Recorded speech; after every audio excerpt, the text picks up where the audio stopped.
Hi friends, welcome back to my Ammachi Kitchen. ഇന്ന് നമുക്ക് മാങ്ങ കൊണ്ട് ഒരു നല്ലൊരു അടിപൊളി അച്ചാറുണ്ടാക്കാം. മാങ്ങ പെരട്ടെന്ന് പറയും. അതിന് വേണ്ടിയിട്ട് ഇവിടെ നല്ല ഫ്രഷ് മാങ്ങ കിട്ടിയിട്ടുണ്ട്. നല്ല ഫ്രഷ് മാങ്ങ. ഇത് നന്നായിട്ട് കഴുകി അത് വെള്ളമൊക്കെ തുടച്ചെടുത്തുകൊണ്ട് വന്നിട്ട് നമുക്കത് കട്ട് ചെയ്യണം. മാങ്ങയ്ക്ക് ചോനയുണ്ടാകുന്ന തൂത്ത് കളയാം. ഇനി നമ്മൾ മാങ്ങ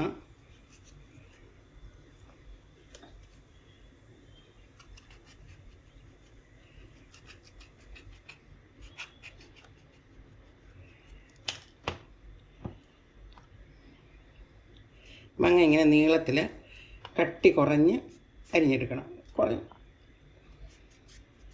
ഈ ഒരു വിധത്തിൽ അരിഞ്ഞെടുക്കണം.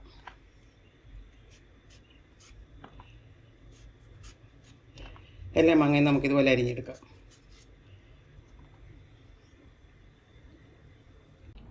മാങ്ങയെല്ലാം ഈ ഒരു വിധത്തിൽ ഞാൻ അരിഞ്ഞെടുത്തിട്ടുണ്ട്.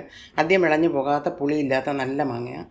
ഇത് ഇനി നമുക്കൊന്ന് മാറ്റി വയ്ക്കാം. ഇനി ഇതിലേക്ക് കുറച്ച് സാധനങ്ങൾ നമുക്ക് വറുത്ത് പൊടിച്ചെടുക്കാനുണ്ട്. അത് വറുത്ത് പൊടിച്ചെടുക്കാം. ഈ ഒരു മാങ്ങാപ്പരട്ട് ഉണ്ടാക്കാൻ വേണ്ടി ഉലുവ, കടുക് എല്ലാം നമ്മൾ വറുത്ത് പൊടിച്ച് ചേർക്കണം. അതുകൊണ്ട് അതൊന്ന് വറുത്തെടുക്കാം. ഒരു പാൻ വെച്ച് പാൻ അല്പം ചൂടായ ഉടനെ നമുക്ക് 1 ടീസ്പൂൺ ഉലുവ, 1 ടേബിൾ സ്പൂൺ കടുക് സാധനമായിട്ട് ഒന്ന് കടുകൊക്കെ ഒന്ന് പൊട്ടി വരുന്നവരെ ഒന്ന് ഇളക്കി മുരിച്ചെടുക്കാം.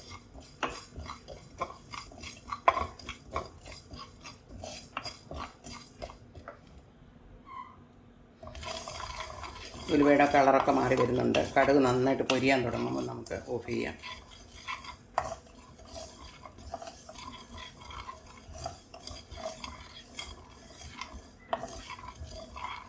ഇതിലേക്ക് തന്നെ കുറച്ച് കറിവേപ്പിലയും കൂടി ഇട്ട് കൊടുക്കാം. കറിവേപ്പില നന്നായിട്ട് കഴുകി വെള്ളമൊക്കെ കളഞ്ഞ് ഉണക്കിയെടുത്തതാണ്. അതും കൂടി ഇതിലേക്ക് ഇട്ട് കൊടുക്കാം.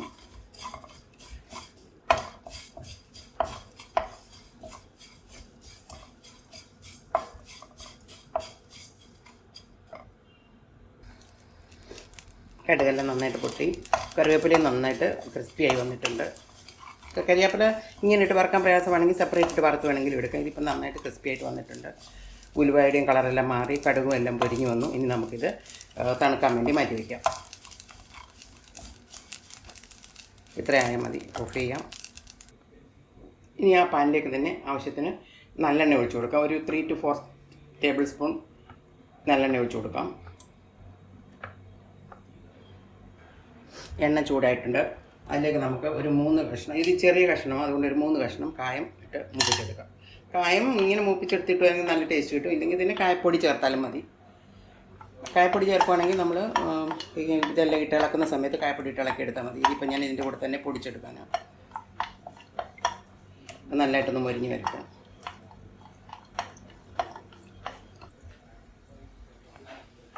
കായം നന്നായിട്ട് മൂത്ത് വന്നിട്ടുണ്ട്. ഇനി നമുക്കിത് എണ്ണയിൽ നിന്ന് കോരി മാറ്റാം. തീ കുറച്ച് വയ്ക്കാം.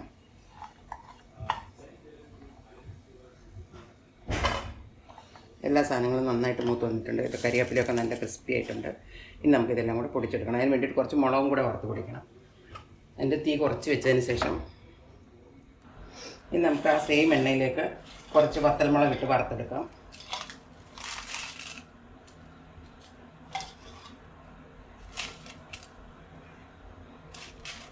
തീ കുറച്ച് വെച്ച് വറുത്തെടുക്കണം, അല്ലെങ്കിൽ എളുപ്പം നമുക്ക് അരിഞ്ഞു പോകും.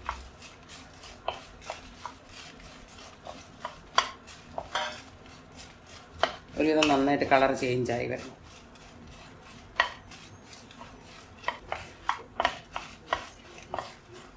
മുളക് കളർ ചേഞ്ച് ചെയ്ത് വരുന്നുണ്ട്. ഒരുവിധം ഡാർക്ക് കളറാകുന്ന വരെ നമ്മൾ വറക്കണം. ഈ മുളക് നന്നായിട്ട് ക്ലീൻ ചെയ്ത് ഉണക്കിയെടുത്തതാണ്.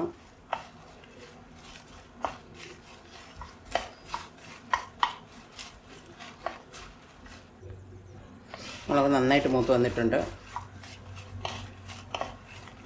തീ കുറച്ച് വെക്കണം, അല്ലെങ്കിൽ വേഗം അതിൻ്റെ തൊലി അങ്ങ് കരിഞ്ഞു പോകും. ഇനി നമുക്ക് ഫയർ ഓഫ് ചെയ്യാം. ഇത് അല്പം നേരം കൂടി ഈ എണ്ണയ്ക്കകത്ത് ഇച്ചിരി കൂടെ ഒന്ന് നല്ലതായിട്ട് മൂത്ത് വരും.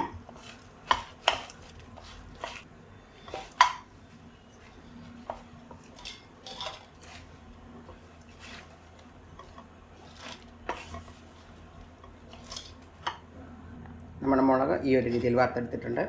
ഇനി ആ എണ്ണയിലേക്ക് തന്നെ നമ്മൾ എടുത്ത് വെച്ചിരിക്കുന്ന മാങ്ങ ഇട്ട് കൊടുക്കാം. മാങ്ങ ഈ എണ്ണയിൽ ഒരു 2-3 മിനിറ്റ് ഒന്ന് വഴറ്റിയെടുക്കണം.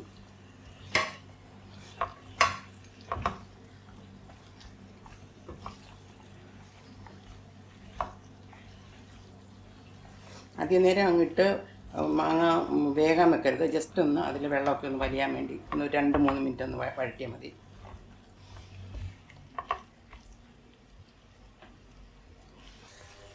മാങ്ങ ഒരുവിധം ഒന്ന് വാടി വരുന്നുണ്ട്.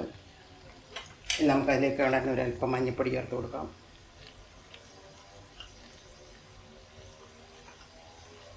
അതൊന്ന് ചേർത്ത് നന്നായിട്ട് മിക്സ് ചെയ്ത് ഇനി ആവശ്യത്തിനുള്ള ഉപ്പ് ചേർത്ത് കൊടുക്കാം. ഉപ്പ് നമുക്ക് ഇപ്പം ഇത്രയും ചേർക്കാം. ഇനി വേണമെങ്കിൽ നമുക്ക് പിന്നെ ചേർത്ത് കൊടുക്കാം. ഇത്രയും മതിയാകും. ഉപ്പും മഞ്ഞളും ഒക്കെ നന്നായിട്ട് മാങ്ങായി പിടിച്ച് ഇത്ര ആയാൽ മതി. നമുക്കിനി ഫയർ ഓഫ് ചെയ്ത് ഇത് മാറ്റി വയ്ക്കാം.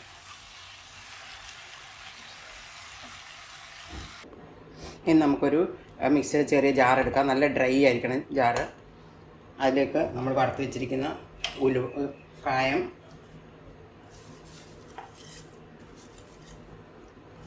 കടുക് എല്ലാം കൂടി ഇട്ട് കൊടുക്കാം. അതൊന്ന് പൾസ് ചെയ്തതിന് ശേഷം നമുക്ക് മുളകും കൂടി ഇട്ട് അടിച്ചെടുക്കാം. നമ്മുടെ കടുകും കായം എല്ലാം ഇതുപോലെ ഒന്ന് എടുത്തിട്ടുണ്ട്. ഇനി നമ്മൾ എടുത്ത് വെച്ചിരിക്കുന്ന മുളകും കൂടി ഇട്ട് കൊടുക്കാം.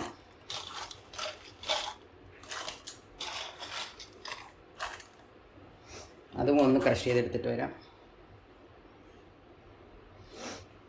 നമ്മുടെ മസാലയെല്ലാം ഇവിടെ നന്നായിട്ട് പൊടിച്ചുകൊണ്ട് വന്നിട്ടുണ്ട്. ഒത്തിരി അങ്ങ് പൊടിഞ്ഞു പോകേണ്ട, ഒരു ചെറിയ തരിതരിപ്പോട് കൂടി. ഒത്തിരി അങ്ങ് പൊടിഞ്ഞു പോയാലും കൊള്ളത്തില്ല. ഇതിപ്പോൾ ഈ ഒരു പരുവത്തിന് ആയിട്ടുണ്ട്. ഇതിന് നമുക്ക് മാങ്ങയിലേക്ക് ഇട്ട് കൊടുക്കാം.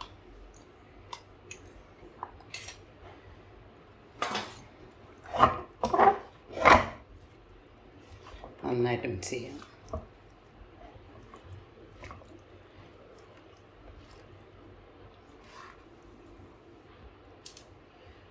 മസാലയൊക്കെ നന്നായിട്ട് മിക്സായി. കുറച്ച് ഉപ്പ് കുറവായി. ഇനി കുറച്ച് ഉപ്പും കൂടി ചേർത്ത് കൊടുക്കാം.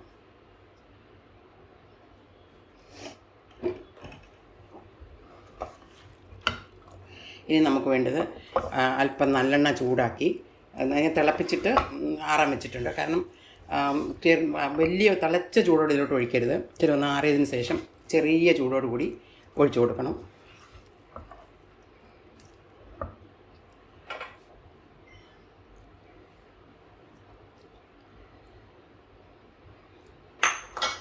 അതും കൂടെ ചേർത്ത് നന്നായിട്ട് മിക്സ് ചെയ്യാം. അങ്ങനെ നമ്മുടെ അടിപൊളി മാങ്ങ പെരട്ട് ഇവിടെ റെഡി ആയിട്ടുണ്ട്. സൂപ്പറായിട്ടുണ്ട്. ഇത് നമ്മൾ ഒത്തിരി ദിവസം ഇങ്ങനെ വെച്ചേക്കേണ്ട ആവശ്യമൊന്നുമില്ല.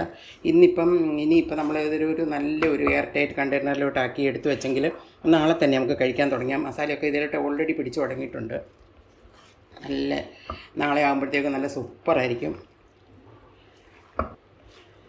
മസാലയൊക്കെ ആവശ്യത്തിനുണ്ട്. മുളക് അത്ര മുളക് ഇട്ടിട്ടും വലിയ എരിവൊന്നുമില്ല. നല്ല പാകത്തിനുള്ള എരിവുള്ളൂ. അത് അധികം എരിവില്ലാത്ത മുളകായിരുന്നു. അതാണ് ഞാൻ അത്ര ഇട്ടത്.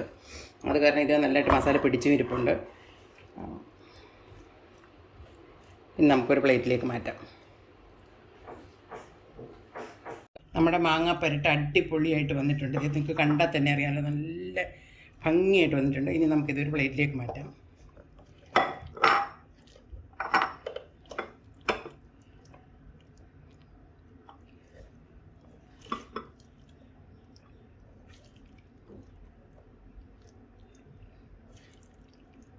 ഇത് ഇങ്ങനെ ഒരു പെരട്ടുണ്ടാക്കുകയാണെങ്കിൽ ഇത് നമുക്ക് ചപ്പാത്തിക്കും ചോറിനും കഞ്ഞി കുടിക്കാനും ഒക്കെ നല്ല സൂപ്പർ ടേസ്റ്റിയാണ്.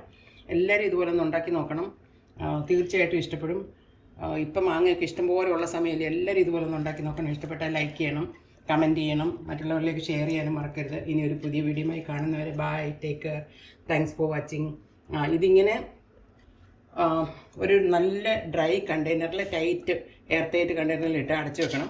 എന്നിട്ട് ഒരു ദിവസമൊക്കെ കഴിയുമ്പോഴത്തേക്ക് നമുക്ക് കഴിക്കാറാം. ഇപ്പോൾ തന്നെ ഇത് കണ്ടാൽ അറിയാമല്ലോ, ഇത് നല്ല മസാലയൊക്കെ പിടിച്ച് നല്ല ഭംഗിയായിട്ടുണ്ട്. ഇപ്പോൾ തന്നെ എടുത്ത് കഴിക്കാൻ പറ്റും. അതുകൊണ്ട് ഇതൊരു ദിവസം ഒന്ന് നല്ല കണ്ടെയ്നറിൽ ഇട്ട് അടച്ചു വെച്ചാൽ മതി. നാളത്തേക്ക് നമുക്കിത് എടുത്ത് കഴിക്കാൻ പറ്റും. എല്ലാവരും ഇതുപോലെ ഒന്ന് ഉണ്ടാക്കി നോക്കണം. തീർച്ചയായും ഇഷ്ടപ്പെടും. Thanks for watching.